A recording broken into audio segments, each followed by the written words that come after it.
Magandang araw po sa inyong lahat at magbibigay na ako sa inyo ng pahayag tungkol sa kalagayan ni Saldico.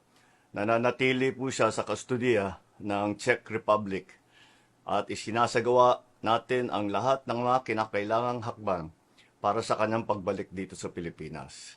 Inutusan ko ang Department of Justice kasama ang Department of Foreign Affairs na pangunahan ang pakikipag-ugnayan sa mga otoridad ng Czech Republic upang matiyak na maayos at naayon sa proseso ang lahat ng kinakailangan. Magpapadala rin ng high-level coordination team upang tutukan ito. Ang ganitong mga proseso ay may sinusunod na mga legal na hakbang sa pagitan ng mga bansa. Kaya't nangangailangan na sapat na panahon upang maisagawa ng tama. We will bring Saldico home and we will do so in accordance with the law. He will answer to the Filipino people. Maraming salamat po.